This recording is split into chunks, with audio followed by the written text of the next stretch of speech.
咦，幾位？Hello，好，係，你邊間教會㗎？我翻緊信耶穌嘅教會咯，哦，華人嘅教會好多教好多會都信耶穌喎。喎。你哋教會信唔信耶穌㗎？我未睇得出啊。咦，其實你應該係啊攞咗好多份呢啲嘅喎，可唔可以俾翻我哋咧？你好多份啊？唔係啊，你係攞咗好多份啊，每一個見證為你都攞。其實我熟悉，我好想認識啊你哋所講嘅嘢係咪符合聖經啫？啊哦，你係咪一家人嚟嘅？我哋唔係好似同你傾過㗎咯，好似。係咪啊？係啊，好似有弟兄姊妹同你講過。跟住咧，佢哋講過啲乜嘢？因為我頭先問咗你呢位先生、呢位朋友問題咧，哦哦哦。佢係唔識答但係喎。見你點解好唔識答嘅？唔係好接受我哋講嘅嘢咁。我冇啊，我俾機會佢講啊。唔係啊，我唔好勉強好簡單嘅咋。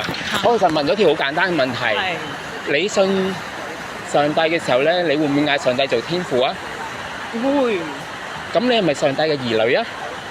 不如講多少少喎。哦，好簡單。我頭先問咗個問題就係約翰福音1章12、13節話，如果有人咧接受耶穌信他名嘅時候咧，耶穌就賜俾佢哋權柄成為上帝嘅兒女啊！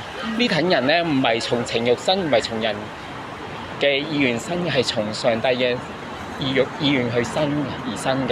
呢啲係上帝嘅兒女。咁你嗌得上帝做天父，你係咪上帝嘅兒女啊？約翰福音1章12至13節。係啊，因為咧，你嗰個朋友頭先係冇答到我呢條問題啊！你又話佢哋好多人同我傾過，我問條問題點解會冇人答咧？因為佢哋係女性咧，係我男性答你好啲。哦，點解咧？行埋一邊啦，好嘛？點解咧？其實呢度公開場合，你都可以企埋一齊傾噶。男女授受不親，呢度係公眾場合，其實咁多人睇到，都係一樣啫。你出嚟咧係唔係講男女授受不親噶嘛？你出嚟係想同人分享你嘅聖經信仰係所以咪？你想分享，你頭先你自己拉隊走嘅喎。唔緊要。我頭先問你問題，你拉隊走喎。因為咧，你影響我哋做傳道。呢個係你把口講啫嘛，我冇咁講嘅。嗱，如果你唔介意，跟我行好唔好？點解要跟你行咧？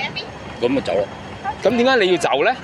我問你，約翰福音1章12至13節，你嗌得天父嘅時候咧，你係咪上帝嘅兒女啊？